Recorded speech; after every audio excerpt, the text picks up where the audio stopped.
ஒரே நாளில் இவ்வளோ கேக்கை நான் எப்படி ரெடி பண்ணேன்னு சொல்லிட்டு பார்க்கலாமா?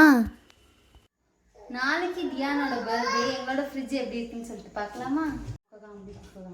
வாங்க வந்து பாருங்கள்.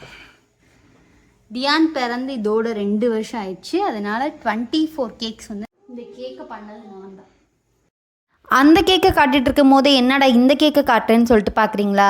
இது என்னோடய பையனோட ஃபஸ்ட்டு பர்த்டேக்கு நான் ரெடி பண்ண கேக்கு. ஸோ வந்து ப்ரௌனி டவரு, அதுக்கப்புறம் வந்து டோனட் டவர், அதுக்கப்புறமா ஒரு பெரிய கேக், இதுதான் வந்துட்டு நான் ரெடி பண்ணியிருந்தேன். ஸோ அப்போ தான் நான் பேக் பண்ண ஸ்டார்ட் பண்ணி கொஞ்ச நாள் தான்.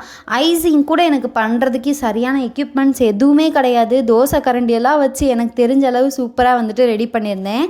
ஸோ இந்த பர்த்டேக்கு அதை விட ஸ்பெஷலாக வந்துட்டு ஏதாவது பண்ணணும்னு சொல்லிட்டு நினச்சிருந்தேன். ஆனால் சுச்சுவேஷன் அந்த மாதிரி இல்லை. ஸோ அதனால வந்துட்டு எல்லாருக்கும் வீட்டுக்கு போயும் கொடுக்கணும், ஏதாவது ஒரு ஐடியா பண்ணலாமே அப்படின்னு சொல்லிட்டு தான் எனக்கு இந்த ஐடியா வந்து வந்துச்சு. ஸோ 24 கேக்ஸும் ரெடி பண்ணி அதுக்கு மேலே அவனோட அந்த ஃபஸ்ட் மந்த்தோட ஃபோட்டோ, செகண்ட் மந்த்தோட ஃபோட்டோ அப்படி தான் நான் வைக்கணும்னு சொல்லி ஐடியா பண்ணியிருந்தேன்.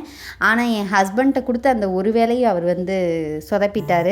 ஸோ ஃபைனலாக வந்துட்டு இப்படி தான் வந்து கரெக்டாக மார்னிங் ஒரு 11 o'clock தான் ஸ்டார்ட் பண்ணேன். ஃபஸ்ட்டு வந்து 2.5 kg வந்து பேக் பண்ணேன். அதுக்கடுத்து ஒரு 2 kg பேக் பண்ணேன். இப்படியே பண்ணிவிட்டு அப்படியே ஐசிங்லாம் பண்ணி எல்லா வேலையும் முடிக்கிறதுக்கே நைட்டு 2 o'clock வந்து ஆயிடுச்சு.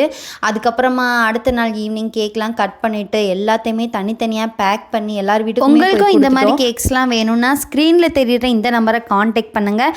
அதுக்கப்புறம் மறக்காமல் நம்மளோட பேஜை ஃபாலோ பண்ணி வச்சுக்கோங்க. நம்ம சேனலை சப்ஸ்கிரைப் பண்ணி வச்சுக்கோங்க. பாய்.